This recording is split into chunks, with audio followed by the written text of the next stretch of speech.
Alléluia. Je pense qu'on peut faire mieux ce matin. Alléluia. Est-ce qu'on peut encore acclamer pour le roi des rois, le Seigneur des seigneurs. Amen. C'est un honneur et un privilège de me tenir encore ce matin devant vous pour partager la parole du Seigneur. Je disais au reverend Eddy il y a longtemps, c'est pas. Le Père est resté avec sa chair pendant plusieurs mois. Alléluia. Il y a longtemps de cela qu'on ne l'a plus utilisé pour annoncer l'évangile. Amen. Alors ce matin, c'est encore un honneur, un privilège et une responsabilité que de partager la parole du Seigneur. Et la parole de ce matin ne sera pas différente de ce que nous avons suivi lors de l'intervention du révérend Eddy. Alléluia. Alors je voudrais vraiment que tu me prêtes ton attention ce matin. Amen.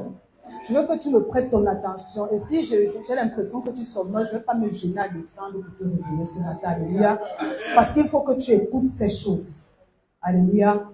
Alléluia. L'ennemi, c'est un mauvais ennemi.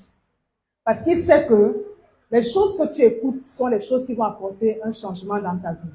Les choses que tu dois entendre sont les choses qui vont produire la vie en toi. Qu'est-ce qui fait qu'il t'empêche d'écouter? Il t'empêche de recevoir. Il t'empêche de comprendre et de saisir. Mais disons ensemble, il est vaincu ce matin au nom de Jésus. Dis, il est vaincu ce matin au nom de Jésus. Le Seigneur dispose mon cœur. Dis-le avec moi, il dispose mon cœur. Il dispose mon entendement. Et je reçois la parole du Seigneur. Et je reçois la parole du Seigneur. Dis avec moi, tout auteur, tout faux raisonnement est renversé dans le nom de Jésus. Toute forme d'enchantement qui veut détourner mon cœur ce matin de la parole du Seigneur est détruit et anéanti dans le nom de Jésus. Dis avec moi, je suis libre ce matin. Je suis libre ce matin d'écouter, de recevoir et d'accepter la parole du Seigneur dans le nom de Jésus. Amen. Amen. Alors, je voudrais vous parler ce matin de quelque chose qui a caractérisé tous les hommes et les femmes de la Bible qui ont expérimenté un élargissement dans leur vie. Alléluia. N'oublions pas que le thème de cette année, c'est quoi? C'est l'année de mon élargissement. Et qui parle d'élargissement, parle d'agrandissement, de croissance, d'expansion. Et juste à titre de rappel, l'élargissement, c'est le plan de Dieu pour notre vie. L'élargissement, c'est la pensée de Dieu pour notre vie. L'élargissement, c'est la volonté de Dieu pour notre vie. Quand vous regardez la vie des hommes que Dieu a rencontrés, ils ne sont pas restés à la même place après qu'ils aient rencontré le Seigneur. Ils ne sont pas restés à la même position après qu'ils aient rencontré le Seigneur. Le Seigneur a toujours amené un plus et les a toujours allés plus loin avec lui. Donc, quand on parle de l'élargissement, c'est pas quelque chose que je ne veux pas, non. C'est ce à quoi le Seigneur a pensé pour ta vie. Le Seigneur veut que ta vie s'élargisse. Le Seigneur veut que ta vie s'accroisse. Le Seigneur veut que ta vie augmente. Mais pour que cette vie augmente, pour que cette vie s'accroisse, il y a des préalables. Vous savez, quand Dieu donne sa pensée, quand Dieu donne sa parole, il veut que tu t'appropries de cela et que tu agisses conformément à cette parole pour pouvoir la vivre. Le tout n'est pas juste de dire, c'est l'année de mon élargissement, mais il y a des actions que tu dois mener, il y a des attitudes que tu dois avoir, il y a des comportements que tu dois avoir, il y a des choses que tu dois cultiver pour que l'élargissement devienne une réalité. Alléluia. Et je vais partager avec vous ce matin une chose qui a caractérisé tous les hommes de la Bible, en commençant par Abraham jusqu'au dernier. Tous ces hommes ont été caractérisés par ces choses. Ces choses, c'est une clé qui va te permettre d'ouvrir dans ta vie la porte à l'élargissement. Et cette même clé te permettra à la fin de l'année prochaine, à la même période, d'évaluer si oui ou non il y a eu élargissement dans ta vie. Alléluia. Je voudrais qu'on lise ensemble le premier texte qu'on va lire, Ecclésiaste 11:1. Vous allez lire dans 8 secondes. Moi, je vais lire dans la nouvelle version français courant. Ecclésiaste, il y a deux textes qu'on va lire. Ecclésiaste 1, Ecclésiaste 11, 1 à 2, et 1 Timothée 4, verset 15. Lisons d'abord Ecclésiaste 11, 1 à 2, nous lirons après le verset 3 jusqu'au verset 7, mais d'abord 1 à 2. Est-ce qu'on peut lire français dans 8 secondes? Dans 8 secondes. Est-ce qu'on peut lire? Quand vous lisez là, ça ressemble à rien, mais tout à l'heure, vous allez comprendre. Ecclésiaste 1, 11, verset 1 à 2. Est-ce qu'on peut lire ensemble une fois et deux?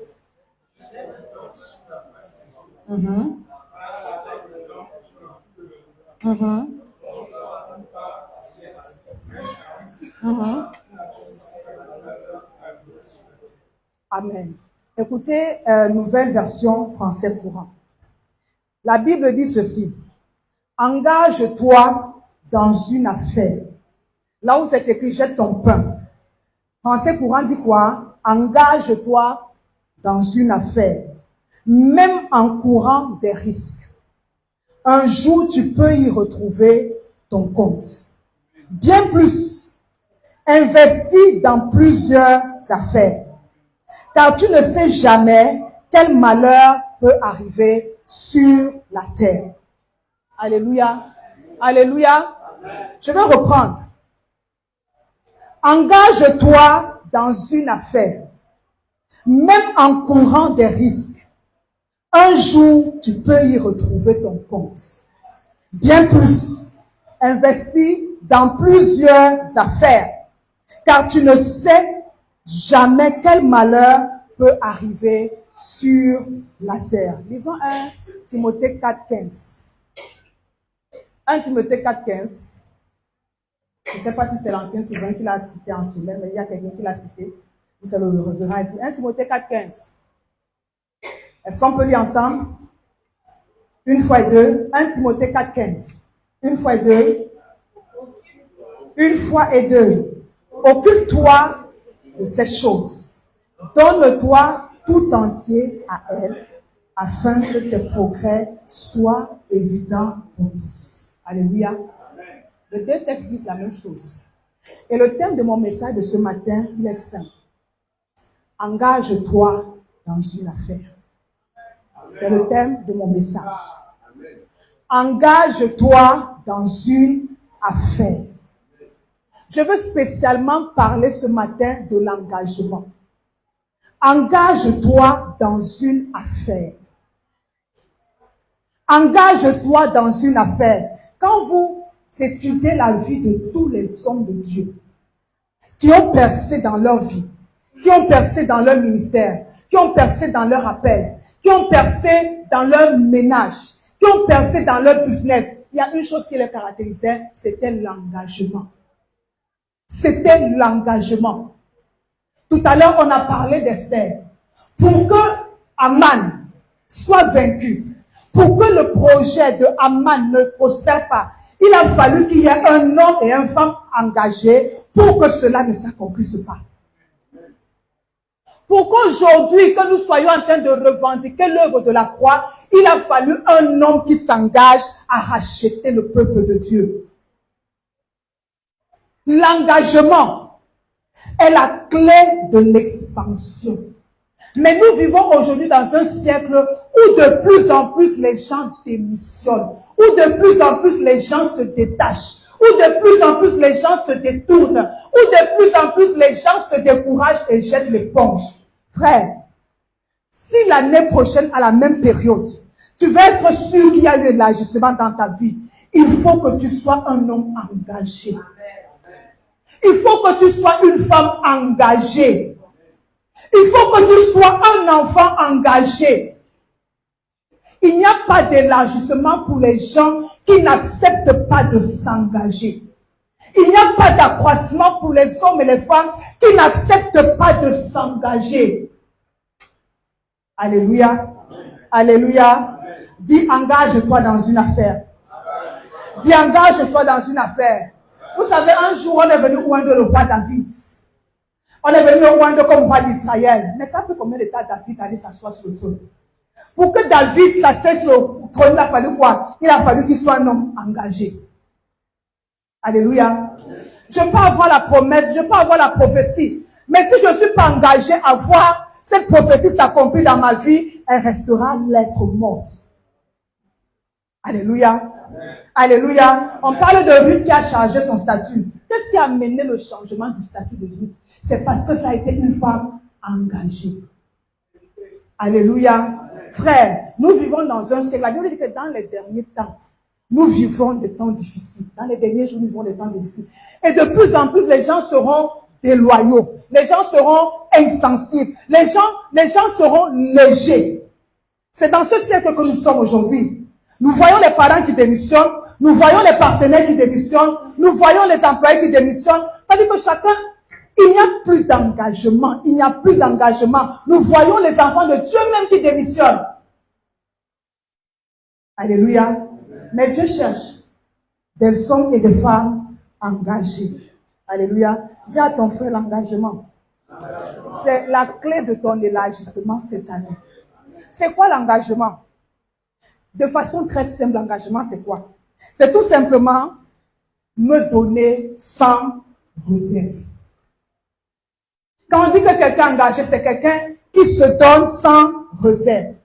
Quand on dit de quelqu'un qui est engagé, c'est quelqu'un qui s'implique, qui s'investit totalement dans les choses pour lesquelles il veut voir un résultat. Français, Larousse dit ceci, l'engagement, c'est l'acte volontaire par lequel un homme décide, fait la promesse de faire ou de ne pas faire quelque chose. C'est l'acte volontaire par lequel je décide, en âme et conscience, je me lie moi-même de faire ou de ne pas faire. C'est tout simplement se donner, s'impliquer, s'investir, se donner corps et âme dans tout ce qui va amener cette année l'élargissement dans ma vie. C'est se donner dans toutes les choses qui vont amener l'accroissement dans ma vie, frère. Ne te contente pas de proclamer que c'est l'année de l'élargissement.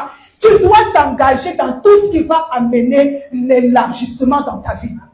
Tu dois t'impliquer, tu dois être présent dans toutes les choses qui vont amener l'accroissement dans ta vie. Alléluia.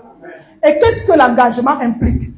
La première chose, l'engagement implique une vision, un objectif. Je m'engage toujours par rapport à quelque chose. Nous avons commencé l'année, nous sommes au 2e mois. C'est quoi ton objectif quand on parle de l'élargissement? Tu poursuis quoi?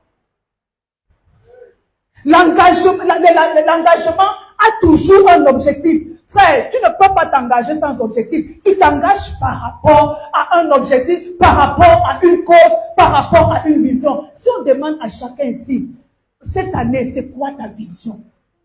C'est quoi ton objectif? Tu poursuis quoi? Quand on organise des jeûnes et des prières, c'est pourquoi? Quand tu vas poser des actions par rapport à quoi? Il y a un objectif. Deuxième chose, l'engagement implique que tu sois entier. Alléluia. Que tu sois entier, que tu sois total. Que tu sois total dans ces choses-là que tu poursuis. Que tu sois total dans cet objectif que tu veux atteindre. Que tu sois total. L'engagement implique deuxièmement, troisièmement, que tu sois constant. Parce que l'engagement ne dépend jamais des humains ni des circonstances. Quand je suis un homme engagé, ça ne dépend pas de ce que je sens, ça ne dépend pas des circonstances autour de moi. Un engagé, c'est quelqu'un de constant. Alléluia. J'ai dit que cette année, je prierai 1 heure de temps. Qu'il pleuve, qu'il neige, que les enfants me dérangent, que je n'ai pas mangé, j'ai dit 1 heure de temps, je m'en tiens à 1 heure de temps. Je suis constant. Ça ne dépend pas du fait que j'ai bien mangé, ça ne dépend pas du fait que les choses aient bien marché, ça ne dépend pas du fait que j'ai eu ce que je voulais, mais parce que j'ai résolu de le faire, je le fais. Et c'est ce que le Seigneur cherche, des hommes qui sont constants. Aujourd'hui, on a des gens qui ont démissionné. Quand ça marche, Seigneur, je suis là. Quand ça ne marche pas, Seigneur, tu m'as pas fait du bien, Seigneur. Quand ça marche, je ne sais pas si ça vous est déjà arrivé. Moi, ça m'arrive. Quand j'ai passé une mauvaise nuit ou j'ai fait un mauvais rêve, je dis Seigneur, j'ai dormi la nuit. Pourquoi tu ne peux pas me donner un bon rêve? Le matin, même mon élan dans la prière diminue. Et parfois, inconsciemment, c'est comme si j'en voulais un peu à Dieu, que tu étais responsable de mon sommeil cette nuit. Tu as fait comment pour laisser ce mauvais rêve? Et puis, même mon zèle dans la prière prend un coup. Mais un homme engagé, quelles que soient ses humeurs, il s'en tient à sa parole, à sa décision, à sa résolution. C'est ce que le Seigneur veut pour les chrétiens du Rocher cette année. Tu as décidé que cette année, tu veux être un homme d'affaires, frère.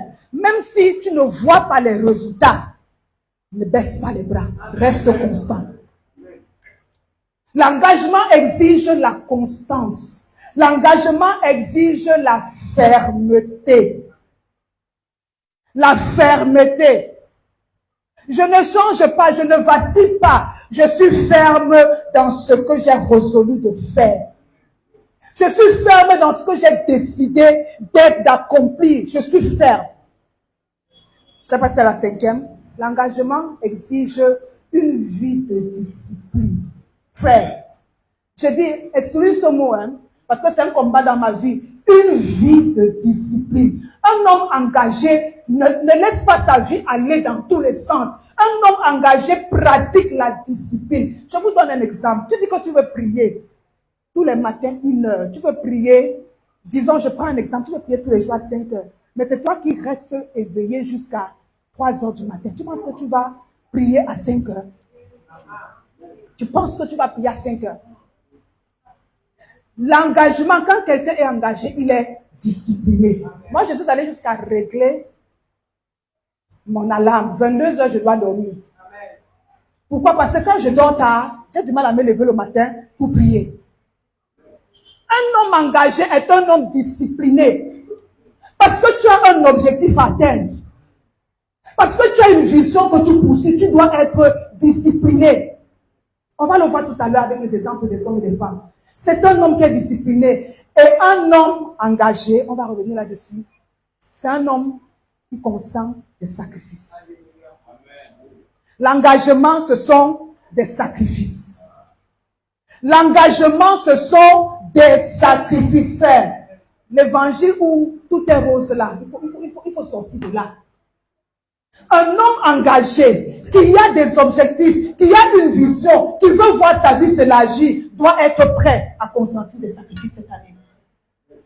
Sacrifice pour ta vie personnelle, sacrifice pour tes affaires, sacrifice pour ton boulot, sacrifice pour ton mariage. Il doit consentir des sacrifices. Vous savez, quand vous regardez souvent un couple qui marche pendant des années, parfois ce ne sont pas les deux qui sont engagés, mais il y a un qui est plus engagé que l'autre. C'est la raison pour laquelle le mariage tient. Il y a un qui paye le prix, il y a un qui se sacrifie, il y a un qui est constant, il y a un qui est toujours ferme.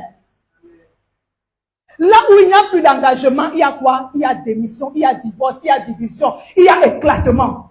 Et nous connaissons aujourd'hui une société pleine de divisions, pleine d'éclatements. Pourquoi? Parce que les hommes sont en train de démissionner. Pourquoi est-ce qu'il est important d'être un homme engagé? Alléluia. Pourquoi? Pourquoi est-ce que l'engagement a le pouvoir d'élargir ta vie? Pourquoi est-ce que le fait que tu sois engagé peut déterminer ton élargissement? La première chose, l'engagement te permet de rester focus sur ton objectif.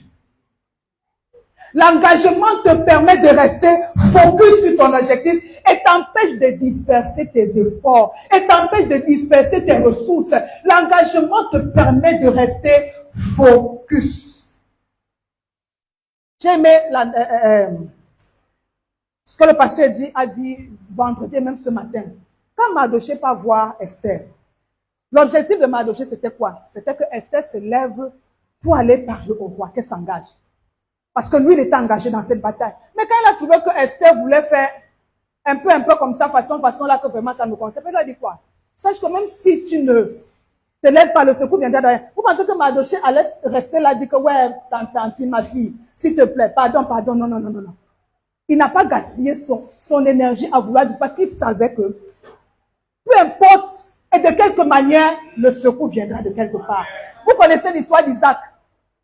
Il allait, son avis c'était de trouver quoi? De trouver un puits d'eau.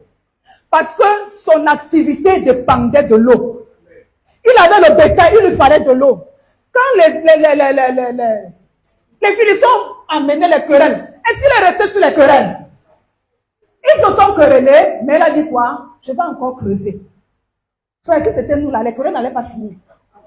On allait se quereller aujourd'hui, revenir dessus demain, venir, et le temps passe et il n'y a pas le puits. Mais Isaac est resté focus sur son objectif. Quand tu es un homme engagé, tu ne seras pas dispersé. Tu es focus sur ton objectif.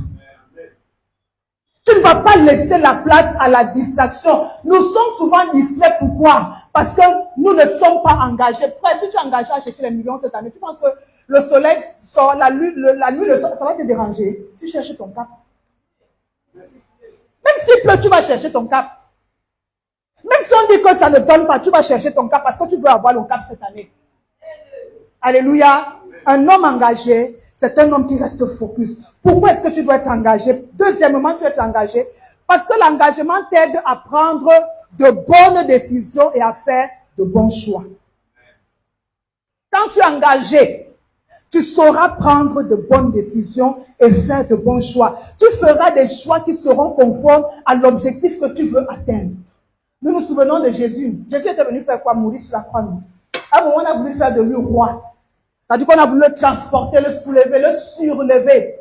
Mais Jésus a dit non, non, non, non, non, c'est pas pour ça que je suis venu. Je suis pas venu pour que vous fassiez de moi. Je suis venu pour aller mourir à la croix. Et Jésus a refusé. Frère, quand tu es engagé dans une mission, engagé dans un projet, engagé à atteindre un objectif, tu ne vas pas céder à la distraction et tu sauras faire de bons choix.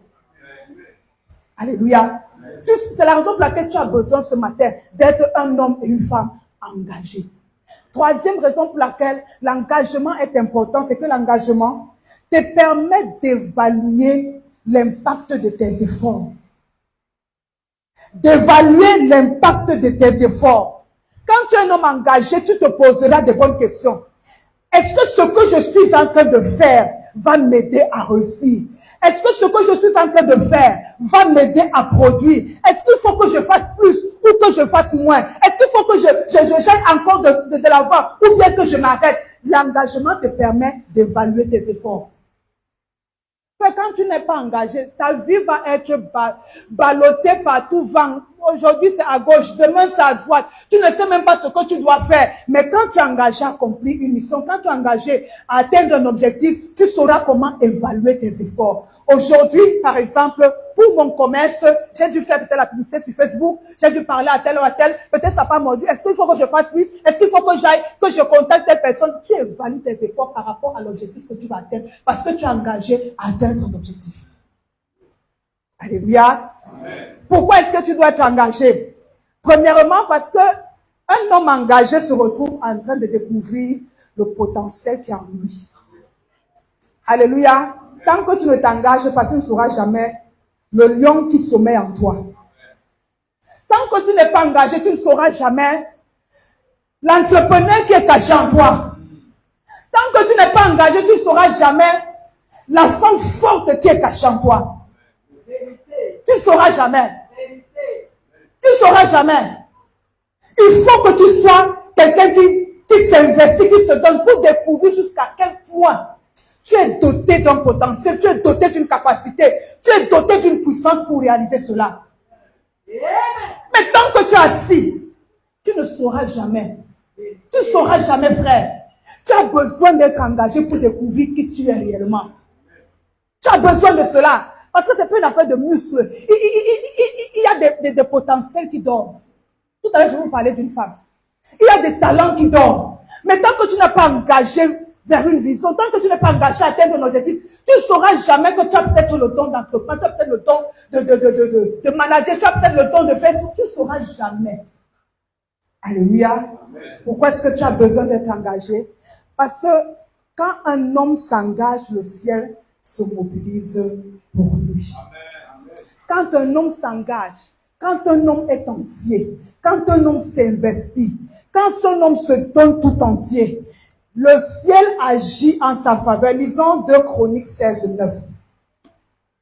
2 Chroniques 16, 9. Moi, je vais lire en 8 secondes 21. Est-ce qu'on peut lire 2 Chroniques 2 Chroniques 16, 9.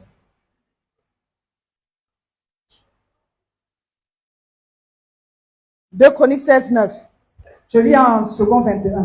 « Car l'Éternel étend ses regards sur toute la terre pour soutenir ceux dont le cœur est tout entier à lui. » Pour soutenir ceux dont le cœur est tout entier. Frère, quand tu es un homme engagé, quand vous regardez tous ces hommes-là, ils n'ont pas percé parce qu'ils étaient trop forts. Ils ont percé parce qu'ils étaient engagés. Et le ciel a béni. Quand tu es engagé, tu as le soutien de Dieu. Quand tu es engagé, tu as le secours de Dieu. Quand tu es engagé, tu as la grâce de Dieu. Néhémie, quand il se lève pour aller rebâtir la muraille de Jérusalem, il y a une chose qui a caractérisé Néhémie, qui a caractérisé Esdras, c'était quoi? C'était la bonne main du Seigneur. C'était la grâce du Seigneur. C'était la faveur du Seigneur. Parce qu'ils s'étaient engagés dans une bataille qui concernait le royaume. Parce qu'ils étaient engagés dans ce projet du Seigneur. La Bible déclare que la bonne main du Seigneur les a conduits. Quand tu es un homme engagé, la bonne main du Seigneur t'accompagne. Alléluia. Alléluia. Et le dernier, l'engagement a un salaire. Dis à ton frère, l'engagement a un salaire. Frère, même quand on dit qu'on m'a engagé quelque part, mais ça c'est pour me payer à la fin. Quand on dit que je suis engagé quelque part, c'est qu'à la fin il y aura un salaire, non? Donc l'engagement a un salaire. Ça veut dire quoi? Tu ne t'engages pas, tu n'auras rien. Alléluia. Ça veut dire que tu ne t'engages pas. Pour ta propre vie, tu n'auras rien. Tu ne t'engages pas pour la vie du Seigneur, l'œuvre du Seigneur, tu n'auras rien. Tu ne t'engages pas pour tes enfants, tu n'auras rien. Tu ne t'engages pas pour ta propre santé, tu n'auras rien. Là où il n'y a pas d'engagement, il n'y a pas de salaire. L'engagement a un salaire. L'investissement, l'implication a un salaire. Quel était le salaire de Jésus? Il s'est assis à la droite de Dieu le Père. Tout engagement, tous ces hommes qui sont devenus pour nous des modèles aujourd'hui dans la Bible, ce sont des hommes qui se sont engagés et qui ont vu, qui ont reçu le salaire. Alléluia. Amen. Alléluia. Amen. Et n'oublions pas que l'engagement a un prix à payer. L'engagement a un prix à payer. L'engagement pour mon élargissement cette année me demande un prix à payer. Il ne faut pas qu'en fin d'année, qu'on commence à dire Dieu m'a dessus, on avait dit, chaque année, on donne des gros slogans qui sont vides, frère. Le slogan là, il est vide pour toi parce que tu n'étais pas engagé par rapport à ce slogan. Alléluia. Alléluia. L'engagement a un prix. Et la question que tu dois te poser ce matin, jusqu'où suis-je prêt à payer le prix pour mon élargissement cette année? Jusqu'à quel point suis-je prêt à payer le prix pour mon élargissement cette année? Frère, ce n'est plus le moment. Tu ne dois pas te permettre cette année d'être quelqu'un qui passe le temps à se décourager. Ne sois pas cette année quelqu'un qui passe le temps à abandonner, à démissionner. Ne sois pas quelqu'un cette année qui va passer son temps à blâmer les autres parce qu'ils n'ont pas fait ça pour moi, c'est pour ça que ma vie n'a pas bougé. Il faut que cette année, que tu sois engagé à voir ta vie aller à un autre niveau. Sinon, en fin d'année, tu te plaindras, tu vas blâmer ta tante, tu vas blâmer ton nom, tu vas blâmer le rocher qui ne t'a pas soutenu. Mais tu dois être cette année un homme qui s'engage. Alléluia. Dis cette année, je suis un homme engagé. Dis cette année, je suis une femme engagée. Je vais dire à quelqu'un ce matin que ton élargissement n'attend qu'après ton engagement. C'est tout. Ton élargissement cette année attend seulement que tu sois un homme engagé.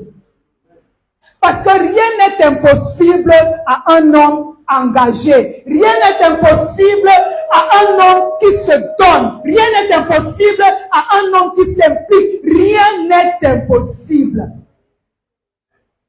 Alléluia. Amen. Alléluia. Amen. Aussi longtemps que tu n'es pas prêt à t'engager, il n'y a pas d'élargissement.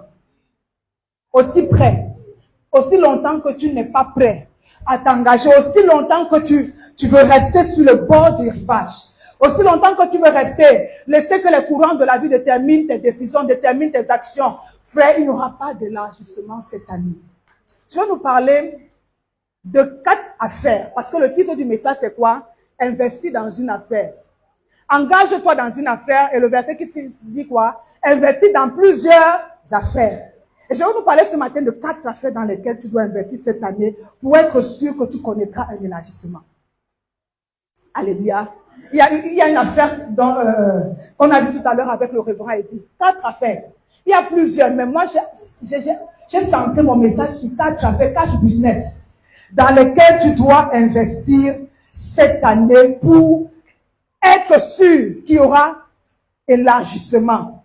La première affaire dans laquelle tu dois t'engager, c'est ta croissance spirituelle. Je n'entends pas amen. Vous pensez que j'allais vous parler de quoi? De vendre la tomate? Hein? De faire la vente en ligne? Première affaire dans laquelle tu dois t'investir, première affaire dans laquelle tu dois t'engager, c'est ton développement spirituel personnel. Je ne dis pas l'église, je parle de toi. Ton développement spirituel personnel. Le développement spirituel de Maman José. Le développement spirituel de l'ancien Barthélemy. Mon développement spirituel personnel. Frère, si je pose la question à quelqu'un, comment est-ce que tu te vois d'ici la fin de l'année? Ou est-ce que, à quelle dimension tu veux être spirituellement d'ici la fin de l'année? Je ne sais pas s'il y a quelqu'un qui va me répondre. Spirituellement, tu te vois où l'année prochaine à la même période? Tu dois investir cette année. Tu dois t'impliquer. Tu dois te donner. Tu dois te consacrer à ta croissance spirituelle. Il y a beaucoup de textes à lire. On va pas les lire. Je voudrais qu'on lise Hébreux 5. Hébreux 5, moi je vais lire en parole de vie. Hébreux 5, 12 à 14. Il y a beaucoup de textes qui parlent de la croissance. Mais je vais m'attarder sur Hébreux 5, 12 à 14.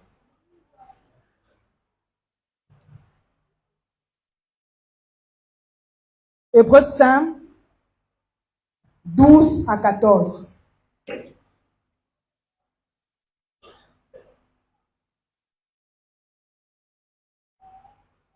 Parole de vie, 2017. La Bible déclare ceci. Vous aviez le temps de devenir des maîtres. Maintenant, vous avez besoin qu'on vous apprenne de nouveau les premières vérités de l'enseignement de Dieu. Vous n'êtes plus capable de manger de la nourriture solide. Vous avez besoin du lait. Celui qui continue à boire du lait est un bébé. Il ne peut donc pas discuter de ce qui est juste. Retenez bien ça. Celui qui continue à boire du lait, c'est un bébé. Il ne peut donc pas discuter de ce qui est juste. Par contre, la nourriture solide est pour les adultes. Par leur expérience, ils ont entraîné leur conscience à faire la différence entre le bien et le mal.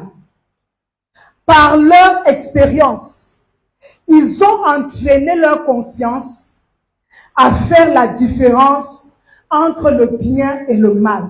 Frère, je vais dire à quelqu'un ce matin que quand tu n'investis pas dans ta croissance spirituelle, tu te condamnes à ne pas vivre ce que le Seigneur a préparé pour toi. Quand tu refuses de grandir spirituellement, quand tu n'investis pas dans ta croissance, il y a des réalités qui vont t'échapper. Il y a des bénédictions auxquelles tu n'auras pas droit. Il y a une autorité spirituelle à laquelle tu n'auras pas droit. Parce que mon autorité spirituelle est fonction de ma croissance spirituelle.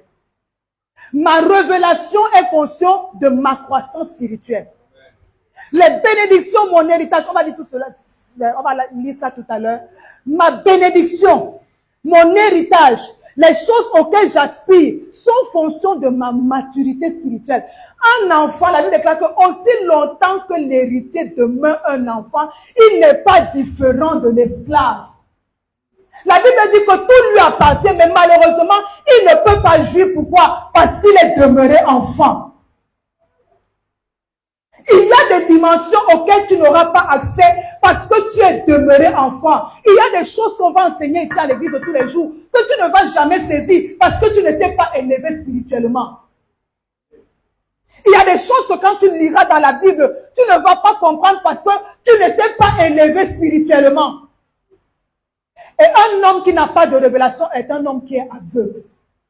Tant que tu n'as pas accès à la révélation, tu as limité ta vie parce que c'est la révélation qui éclaire, qui te montre le chemin, qui te positionne. Donc tu as intérêt cette année à t'investir dans ta croissance spirituelle. Les questions que tu vas te poser au lieu de regarder à gauche, à droite, qu'est-ce que je dois faire pour développer ma relation avec le Seigneur? Qu'est-ce que je dois faire pour développer mon intimité avec le Seigneur?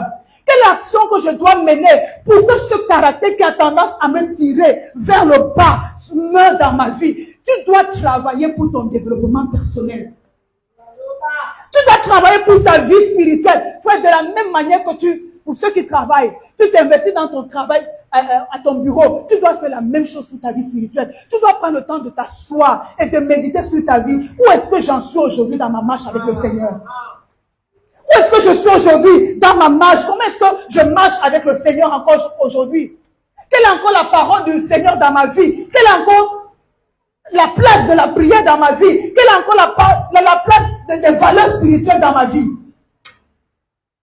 Frère, il n'y a pas d'élargissement si tu ne commences pas par investir dans le spirituel.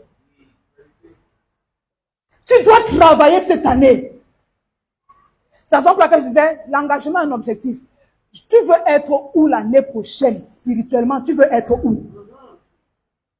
Quand tu fermes tes yeux, tu te vois où? Parce que les années vont passer. Les calendriers vont changer. Mais est-ce que toi, tu as changé? Est-ce que toi, tu t'es élevé un peu? Et au début, tu avais le zèle pour la prière. Tu étais enflammé pour la prière. Aujourd'hui, ce zèle est disparu et ça ne te dérange pas. Tu ne te poses pas des questions. Tu ne vois pas que spirituellement, tu es en train de mourir. Si hier, il y avait ce feu pour la prière, si hier, il y avait ce feu pour venir à l'église, aujourd'hui, tu commences à devenir lourd. Tu commences à devenir lourd. Si aujourd'hui, les valeurs spirituelles commencent à perdre de l'importance à tes yeux, tu te rends pas compte qu'il y a quelque chose qui est en train de mourir. Il y a des choses que nous avions tous vomi hier, mais que nous sommes en train d'embrasser aujourd'hui, de relativiser. Non, c'est possible, non, on peut faire. Non, ça ne fait rien, non, tout le monde le fait. Tu ne vois pas qu'il y a quelque chose qui est en train de mourir. Et l'ennemi sait que si spirituellement il t'a détruit, tout le reste là. Tu parles d'élargissement, c'est zéro. Tu vas te battre seul pour vivre l'élargissement. Tu dois t'asseoir ce matin. Où est-ce que j'en suis spirituellement avec le Seigneur? Où est-ce que je suis dans ma marche avec le Seigneur? Est-ce que je suis encore prêt à aller dans la direction qu'il veut pour ma vie? Est-ce que mon cœur est encore ouvert à sa volonté? Est-ce que je suis encore prompte à lui obéir? Ce sont des questions que tu dois te poser. Quelles sont les actions que je mène au quotidien pour maintenir le cap spirituellement? Frère, ce n'est pas la magie, ce n'est pas la loterie, ce n'est pas le Saint-Esprit qui fera tout. Il y a des actions que toi, tu dois mener. Je vous ai donné l'exemple tout à l'heure. Tu veux être une femme de prière, tu dois réfléchir, qu'est-ce qui m'empêche de prier? C'est vrai qu'il y a des influences occultes, mais il y a des actions humaines que toi-même tu poses tous les jours qui t'empêchent de prier. Qu'est-ce qui m'empêche de prier? Qu'est-ce qui m'empêche de trouver du plaisir dans la présence du Seigneur? Qu'est-ce qui m'empêche de m'établir, de m'épanouir dans la présence du Seigneur? Il faut que tu t'asseyes. Il faut que tu réfléchisses par rapport à ces choses. Tu dois t'impliquer dans ta vie spirituelle cette année, frère. Dis, la vie spirituelle cette année, c'est mon business, c'est mon affaire. C'est la première affaire dans laquelle tu dois investir. Je vais te parler des autres que tu vas entendre tout à l'heure, mais ça, c'est la première affaire. C'est pas la vente en ligne. C'est ça la première affaire. Il dit, engage-toi dans une affaire.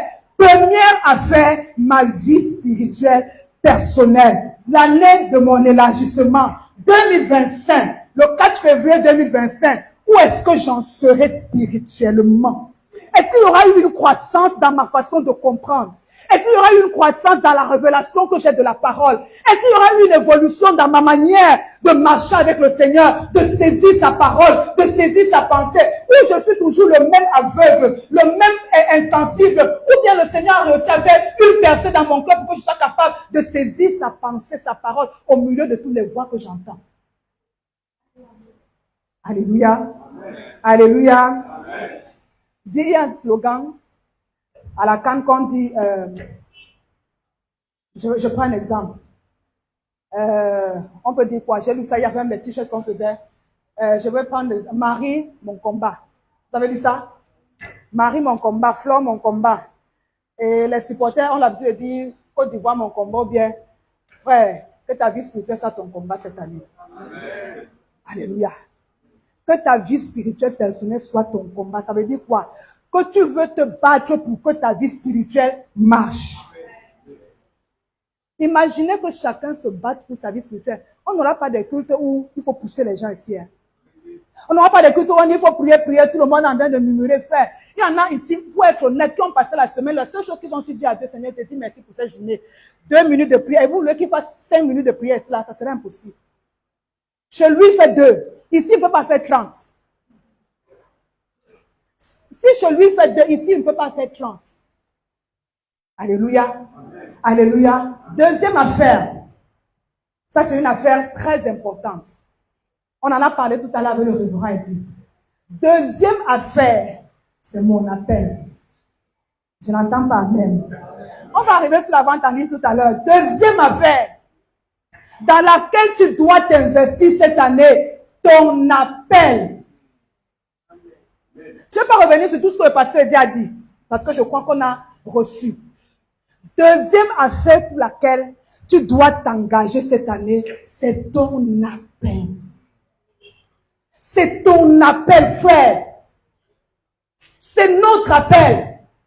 Je veux qu'on lise un texte. Allons dans 2 Pierre 1. 2 Pierre 1, 10.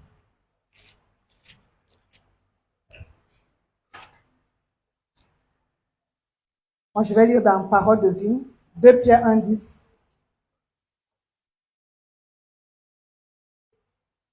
Deux Pierre 1, 10. Parole de vie. Parole de vie, semeur au français courant. Dit ceci.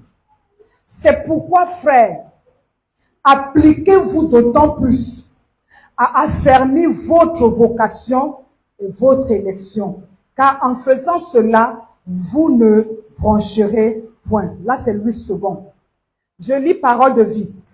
Alors, frères et sœurs, faites encore plus d'efforts pour rester fidèles à l'appel de Dieu et au choix qu'il a fait de vous.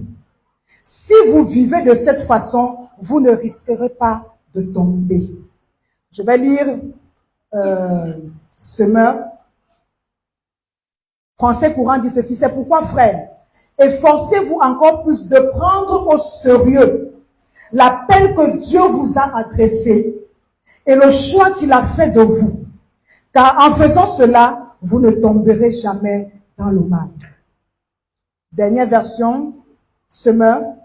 C'est pourquoi, frères et sœurs, puisque vous avez été appelés et choisis, faites d'autant plus d'efforts pour confirmer cet appel et ce choix dans vos vies. Faites tous vos efforts. Prenez au sérieux votre appel. Prenez au sérieux votre appel. Faites tous vos efforts pour confirmer l'appel de Dieu. Frère, ce n'est pas Dieu qui viendra confirmer son appel parce qu'il t'a appelé. C'est à toi parce que tu vas faire qui confirmera l'appel de Dieu sur ta vie. Faites tous vos efforts. Il y a quelque chose que le pasteur a dit tout à l'heure et je l'ai noté. Vous savez, l'ennemi est un opportuniste. Et il se saisit de toutes les situations de nos vies, bonnes ou mauvaises, pour nous détourner de notre appel. Parce qu'il sait que dans mon appel est cachée ma destinée. Dans mon appel est cachée ma destinée. Il va se saisir de tes combats, il va se saisir de tes manques, il va te saisir des oppressions, il va se saisir des difficultés pour te détacher de ton appel. Pour que tu ne sois pas focalisé, pour que tu ne travailles pas à accomplir ton appel. Il va tout faire. Le manque d'argent sera pour toi une occasion de dire, que je me débrouille d'abord. Il arrive un temps en Israël où les Lévites qui étaient censés servir le Seigneur parce que les temps étaient difficiles et que l'autel même avait été renversé, les Lévites sont rentrés dans les champs pour cultiver. C'est le jour où l'autel a été rebâti que les Lévites sont retournés. Il faut que l'autel de ton appel soit restauré dans ta vie. Il faut que l'autel de ton appel soit restauré dans ta vie. Prends au sérieux ton appel. L'ennemi s'acharne à détruire ce que le révérend appelait tout à l'heure, la vision et la conscience de notre appel. Nous sommes aujourd'hui arrivés au stade où nous voulons vivre comme tout le monde. Où nous voulons faire comme tout le monde. Où nous voulons être comme tout le monde. Et nous avons oublié que nous sommes des hommes et des femmes qui ont un appel sur leur vie. Nous sommes des hommes et des femmes qui ont une mission. Nous sommes des hommes et des femmes qui ont une œuvre à accomplir. Tous autant que nous sommes ici, si nous avons reçu le Seigneur Jésus, nous sommes d'office engagés dans l'œuvre du Seigneur. Nous avons l'appel du Seigneur dans nos vies. Et comme le révérend disait, si tu as la conscience de ton appel, toutes les choses que tu feras dans la vie, toutes les choses pour lesquelles tu vas te battre, seront en rapport avec ton appel. Tout ce que tu vas rechercher sera en rapport avec ton appel. Tout ce que tu vas vouloir avoir dans la vie, tout ce que tu vas vouloir être dans la vie sera en rapport avec ta vie. Mais regardez ce que l'ennemi a fait. Il a effacé dans nos cœurs la conscience de notre appel et il a laissé que nous choisissions, que nous nous battions pour ce que nous voulons devenir en dehors de l'appel de Dieu. Frère, tous les hommes là qui sont des modèles aujourd'hui, ils sont modèles pourquoi? Parce qu'ils ont répondu à l'appel de Dieu. Et il y en a qui disent, ah, ça fait quoi? Si je ne réponds pas à l'appel de Dieu, frère, ça va faire. Et puis, vu que tu saisis l'appel, mieux qu'il en sera pour toi. Quand tu dis, ça fait quoi? C'est ta destinée que tu es en train d'hypothéquer. Quand on parle de David, on a parlé tout à l'heure de David. Est-ce que David, quand on dit David était quoi? Il était un roi, le plus grand roi. Il avait beaucoup de femmes. Il avait beaucoup d'argent. Il avait beaucoup de richesses. C'est un grand guerrier. Mais regardez comment on résume la vie de David. David, en son temps, a servi au dessein de l'Éternel. Après quoi, il est mort. Point. On n'a pas dit David, en son temps, il a eu beaucoup d'argent. Il a construit le temple. Il a eu beaucoup de maisons. Il a eu beaucoup d'enfants. Il a eu beaucoup de femmes. Il a eu beaucoup de richesses. Non. David, en son temps, a servi au dessein de l'Éternel. Alléluia. Amen. Alléluia. Il faut cette année que ton appel devienne ton combat. Il y a une dame que je suis sur les réseaux.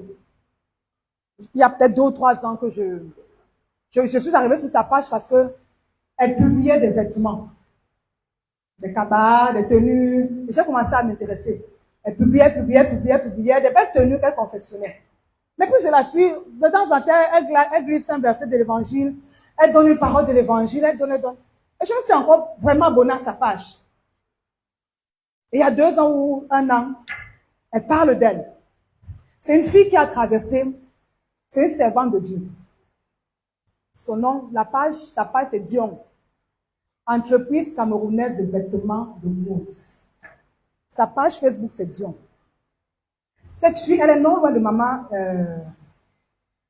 Thérèse. Non loin de là. Cette fille a connu beaucoup de combats dans la vie. Elle a touché le fond. Elle a fait un mauvais mariage quand elle ne connaissait pas le Seigneur. Elle a été battue. Elle a rencontré le Seigneur. Elle a connu tellement de déboires, pas d'argent, rien ne marchait dans sa vie. Mais il y a une chose que cette fille n'a jamais perdue. Elle n'a jamais perdu la paix du Seigneur sur sa vie. Il y a quelques jours, elle a publié des photos. Il n'y a pas un seul marché ici à Douala dans lequel elle n'a pas évangélisé. Quand elle n'avait pas 5 ans, quand vous regardez la photo, même la chaussure sur le pied, c'est rien, ça veut dire rien. Il n'y a pas un seul marché dans lequel à Douala elle n'a pas évangélisé. Quand elle n'avait pas 5 francs, quand elle avait été rejetée, abandonnée par sa famille, quand rien ne marchait dans sa vie, aujourd'hui cette fille a bâti un empire à partir de ses vêtements. Vous regardez la Dion d'il y a quelques années de celle d'aujourd'hui. Il n'y a pas match. Mais quand elle rend témoignage, elle dit, dans tout ce par quoi je suis passée, je n'ai jamais oublié qu'il y a l'appel de Dieu sur ma vie. Et si je suis là où je suis aujourd'hui, c'est pour impacter des générations. Il y a 2 ans, elle a commencé à organiser des conférences. Et le thème de son conférence, comment partir de zéro pour bâtir un empire.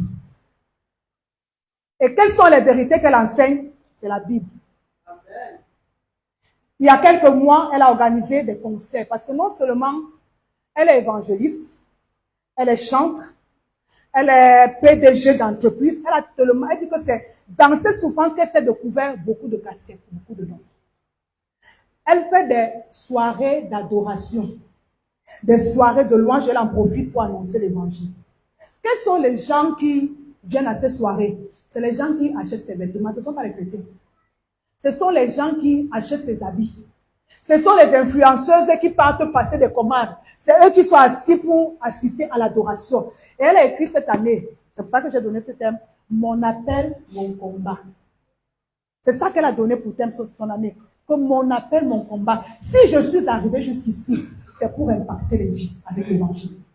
C'est pour dire quoi? Ne laisse aucune circonstance de ta vie te détourner de ton appel. Ne laisse aucune. Une personne engagée ne trouvera jamais d'excuses pour ne pas faire. Quand tu es engagé, il n'y a pas d'excuses. Sa destinée était cachée dans son appel.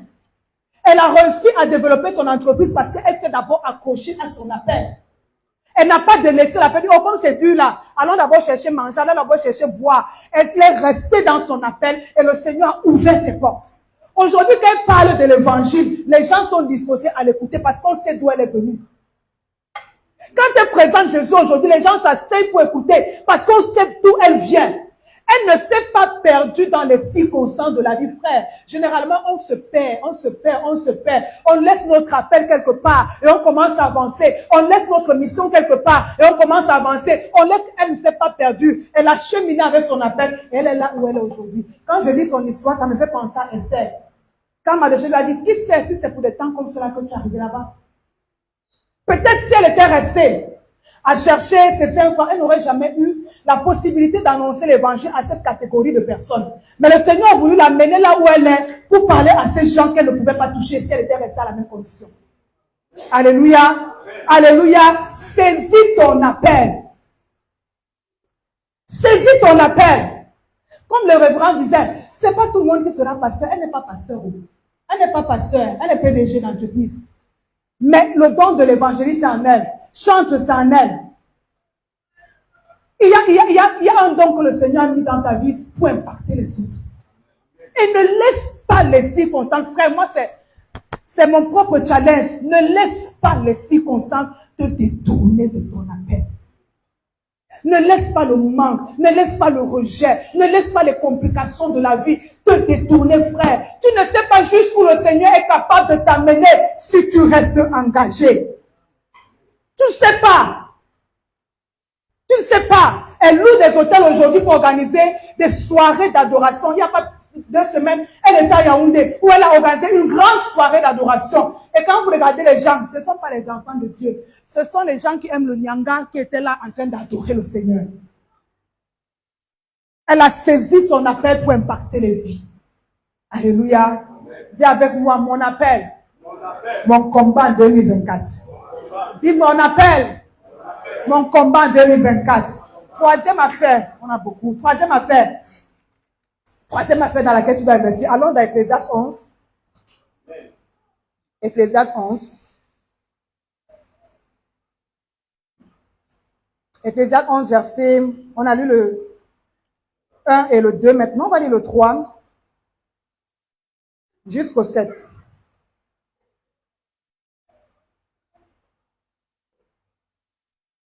Jusqu'au 6. 3 jusqu'au 6. Je vais lire en français courant. Ecclésiaste 11, 3. Ok.